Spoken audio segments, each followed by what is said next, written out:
antes dos 7 anos eu já vendia sacolé, não sei quem conhece aí, se na cidade de vocês é sacolé ou é chup-chup, né? Eu chamava de chup-chup, mas depois eu descobri que no norte de Santa Catarina chama sacolé. E com isso, no sacolé eu já fui vendendo picolé, do picolé depois eu consegui ganhar um dinheiro para comprar um freezer, aí comecei a vender sorvete. Desde pequena, assim, meu pai, ele sempre falou que eu devia, ele era bem assim, não dava com muita colher de chá não, né?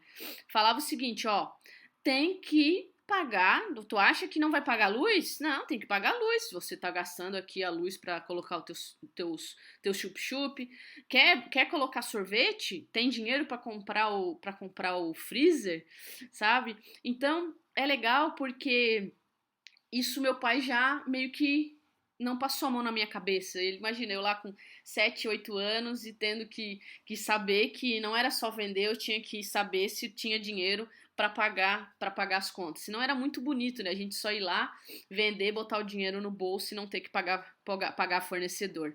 E contei tudo isso para quê? Para que vocês percebam que as coisas que a gente vai fazendo na nossa vida, elas vão meio que moldando a gente. E depois você vê onde você erra, onde você acerta. Eu com a minha filha, que tem hoje 7 anos, ela também já vende roupa da irmã, faz perfume para vender para os vizinhos. E claro, a gente como mãe, a gente quer passar a mão na cabeça quando ela tenta vender. Imagina, faz um perfume que, na verdade, aquele perfume não vai, é uma mistura lá. E claro, ninguém vai comprar aquilo. E a gente, quando vai os amigos lá em casa, eu digo para eles comprarem, dou o dinheiro, eles vão lá e compram.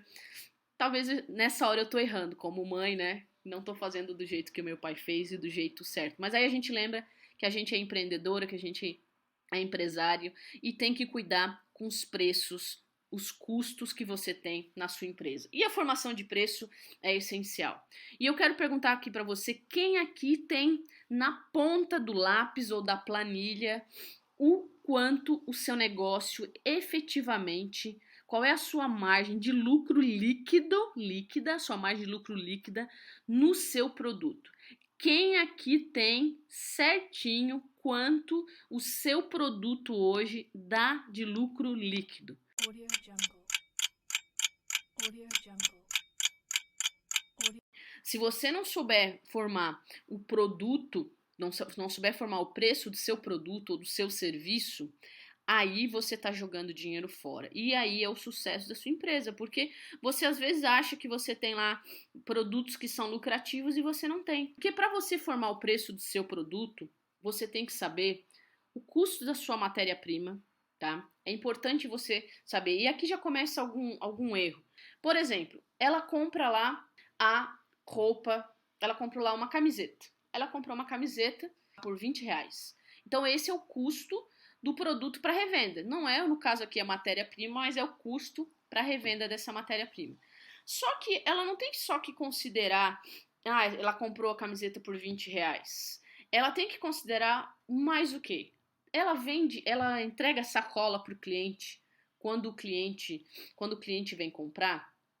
Ela tem uma etiqueta nessa camiseta que ela bota lá cada vez que fecha o pacote de presente. Custo da equipe, né? Se você tiver alguma transformação nessa equipe, se você for produzir a camiseta, por exemplo, você tem a matéria-prima, que é o tecido, que é a linha, que é o botão, que é a costureira. Então você tem que considerar isso. Mas se você só for revender, ok. Você vai ver que quando chega a nota fiscal para você, pensando da camiseta, você tem um custo de transporte ali também. Depois você tem um custo de venda do produto, né? Você pode ter uma equipe comercial, você pode ter uma equipe que também vai ter esse custo para você. Depois tem os impostos sobre o produto vendido, e aí às vezes você não sabe quantos que você está pagando de imposto. Você sabe quanto que você paga de imposto hoje? Às vezes as pessoas, eu tô do simples e 6%. Nem sempre. Às vezes você pode estar numa outra alíquota. Então, se você não sabe quanto que você paga de imposto hoje, dá uma ligada pro seu contador, pergunta para ele, você pode me dizer qual é a alíquota efetiva que eu estou pagando hoje no meu negócio? Por que alíquota efetiva? Porque dependendo, você pode até estar com uma alíquota maior, mas você tem uma dedução e a tua alíquota efetiva pode ser menor. Mas é importante você considerar a alíquota efetiva. Muita gente esquece na hora de considerar as taxas de cartão de crédito. Gente, e tá cheio de maquininha por aí, tá cheio de empresa que você consegue, às vezes, de uma para outra, baixar essas taxas. Também já é uma coisa. Devolução, né? Você tem que considerar a devolução também de vendas. Você tem esse custo. Você tem que considerar quando você tem comissão para os seus funcionários também. Você tem que considerar as despesas financeiras. Vamos imaginar que você, por exemplo, venda para 30 dias. Qual é o custo do dinheiro nesse período?